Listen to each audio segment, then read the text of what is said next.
Sandbags are an all-or-nothing training tool. The place when a sandbag becomes forever heavy happens very early on. Sandbags were the kick I needed to learn what it truly means to push past the early intermediate level. Okay, but what does any of that actually mean? These are all things I've said in one way or another in nearly every sandbag video I've released in the last year, but I've come to realize the underlying idea behind them is one of those things that, unless explained in the right way, doesn't actually mean anything. Those statements sound cool, maybe they offer some motivation, but without context, they're nothing more than empty words. Well, I believe I finally found the best way to explain the idea. In the Sandbag Hypertrophy program, the final exercise in every sandbag workout is always done for one max rep burnout set. That set is your final chance to give everything you have, to make sure nothing was left on the table. The best exercises I've found for this purpose are the basic lift from the lap to the chest and the box squat. I recently started working with 275 for that final exercise of the day, the lift from the lap to chest height, and during the first session it hit me. What I've been trying to describe is the balance between perceived effort and actual muscle failure. Straight away when I first attempted that set with 275, rep 1 felt like the most I could possibly do. 275 is one of those forever heavy weights, fresh or end of a workout, it just feels heavy, for me at least. Reps 2 through 5 felt just as heavy, reps 6 through 9 took everything I had and I was done. Except they didn't take everything I had. It only felt like they did. This is what I've been talking about, what I've been trying to share. To explain my point, let's get into RPE, rate of perceived exertion, and RIR, reps in reserve. RPE, developed in the 1960s by Gunnar Borg, is a scale used to measure perceived exertion during physical activity. The original scale ranged from 6 to 20, 6 being no exertion at all and 20 being maximal exertion. Borg later created the CR10 scale, which rates exertion on a scale from 0 to 10, much more manageable in my opinion, 0 being no exertion, 5 difficult, 10 maximal. It's a widely accepted approach used by lifters from all backgrounds, though in 2024, if you watch YouTube Fitness, there's a good chance you've heard of it as the method used by the modern science guys. Even though I personally favor a more just get to 10 kind of mindset, there's no denying in the right hands it can be a valuable tool. RIR simply means how many reps you had left in the tank at the end of a set. If you did 8 reps but you could have done 10, you had 2 reps in reserve. Again, personally, I favor a 0 RIR approach myself. Just do as many reps as you can to failure, and sometimes beyond. The muscle will follow and there's no guesswork. Plan for the recovery time that requires and everything continues on. I'm just some lifter guy though, and leaving reps in reserve obviously works when implemented correctly. There's some nuance to the thing, but when used in conjunction, the two concepts can help you to accurately gauge progress. For example, let's say a lifter is doing a set of squats with a weight they should be able to lift for 10 reps if they went to complete failure. If their program called for them to leave 2 reps in reserve, they'd go for a set of 8 reps, and ideally their rate of perceived exertion would be 8. If the RPE was lower, that would either mean they were just having a great workout or that their strength is increasing faster than expected. If the RPE was 9 or 10, that would mean either they were having a bad day, strength isn't moving forward as planned, or they're under-recovered and in need of a deload. Also, sometimes a program might purposefully have you overreaching, calling for a set that would be 2 reps in reserve when fully rested, but is actually an RPE 10 on this particular day, if, say, the rest of the training block had the lifter pushing his limits with a lot of volume or intensity, but in base terms, that's how it works. For a well-trained individual, the scale usually functions as intended, and the two things are usually at least close to balanced. A beginner might need to train themselves, to expose themselves to what a higher level of exertion actually feels like. Keep that in mind as we move forward. A set of squats done with 5 reps in reserve might feel like an RPE 10 to a beginner for a long time while they learn to push, but eventually the two should level out. That's how it works with most things, but what I've realized is sandbags, or at the very least certain sandbag exercises, don't seem to fit the mold in the same way. The ratio is way off. Because sandbags are so difficult, you might feel like you have 0 reps in reserve, like you're at an RPE 10 on rep 3 in a set of 8. Sometimes you might even feel that way after the first rep. The perceived exertion is off the charts.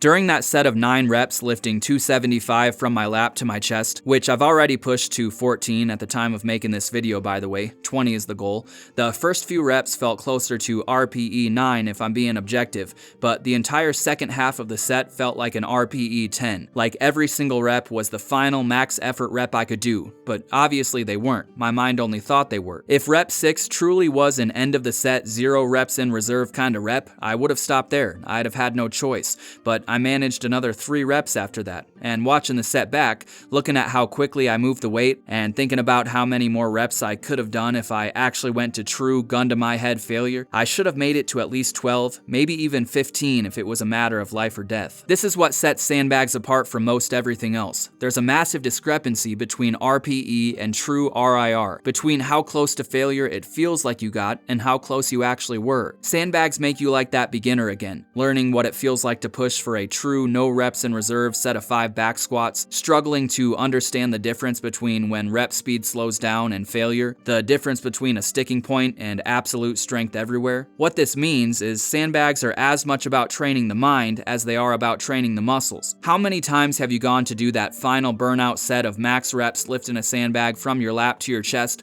only to stop early because you simply lacked the willpower to push your body to its limit? How many times have you ended your bear hug carry early because you couldn't get your mind to push for another step? I believe the secret to this comes down to what sandbag exercises are at a fundamental level. Near complete full body movements. A heavy sandbag bear hug lift from the lap to the chest is about as close to a full body movement as you're likely to get. I can't think of anything that even comes close to it. Maybe swimming, but I'm talking heavy lifting here. The legs, glutes, and back do the moving, the core keeps you upright, the arms and chest and shoulders keep the sandbag held in place like you're doing some kind of unyielding pec deck. The only thing missing is the triceps, but that's nearly the entire body. Because of that, and because the exercise doesn't come with any limits attached, no perfect form or tempo or mind-muscle connection to consider, just get that sandbag from your lap to your chest, you can always find more strength somewhere.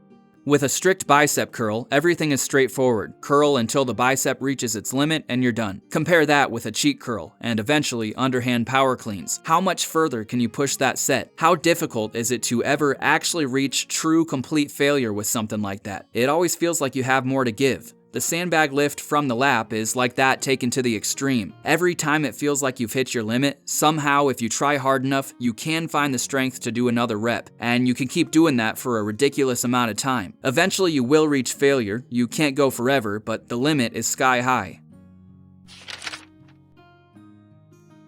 It's easy to think of your mind and body as 2 separate things and justify the end of a set or a workout or any kind of failure by blaming one of the two from the perspective of the other. You might think of yourself as the mind, as something that for most of us exists in the head somewhere behind the eyes, and think of your body as this kind of instrument that does your bidding. Whether that's actually the case or not is well beyond the scope of a fitness video, but just for the sake of argument, I believe most people think that way. Well, it's one thing to say, I'm justified in getting only 6 reps when I should have done 10 because the muscle worked to its limit and gave out on me. It wasn't my fault I didn't improve, it was the muscle, not me. And you very well might be justified in saying that in some circumstances, but you can't get away with it with the sandbag. If you carried your sandbag for 60 seconds last workout, you know you need to get at least 61 seconds this time. That's how it works. If you fail to hit 61, that's on you being the mind in this example. If the real thing holding you back from improving with the sandbag is perceived exertion, not actual muscle fatigue, even though muscle fatigue will be there, then you are 100% accountable for any failures. It falls on you. The positive side to this, that also means you're in control. You have the ability to directly change the outcome. There are no external factors, nothing in your way. The only thing preventing you from building more muscle, becoming more powerful, is your will to succeed. Think about that for a second. Think about what that means. If you usually do 5 reps lifting a sandbag from your lap to your chest and call it quits, then the physique you have at this moment is that of someone who does 5 reps. What would you look like as someone who does 10 reps or 15 reps with a heavier weight? Given some time working with those higher reps, you'd become significantly more jacked. This is the point I've been trying to make about sandbags. They're brutal from the start. They're an all or nothing training tool. They become forever heavy very early on. What makes sandbags so effective effective for completely changing a person in such a short amount of time is their ability to quickly rewire your mind. When you get down to it and realize that your ability to succeed is within your own hands, that you found something that is guaranteed to work, and the only ceiling to how much it works is how much effort you can make yourself give, all doubt goes away. Just try harder changes from some negative thing said by someone who doesn't understand to a real legitimate answer. If you want to get bigger and stronger with sandbags, just try harder. Your body can handle it. I'm not saying you can't do this with other things too. You can push a barbell back squat so far beyond where you might expect. Look at the 20 rep squat program, a hard set of 10 followed by 10 complete grinders. This is another example where the mind is completely in control of the outcome. Look at a calisthenics circuit. Halfway through, when you're ready to quit, is when the real magic happens. The muscles can handle more reps. It just comes down to how far you're willing to push. You can find examples of this stuff everywhere. The point I'm trying to make is the potential for that kind of thing is extraordinarily high with sandbags. The space between how far your body can actually go and the perceived exertion it takes to get there is so vast. The room for improvement is incredible, and anyone can tap into it. Train your mind to push further into that place of complete lifting a car off a loved one, all or nothing, do or die kind of focus, and the gains come easy.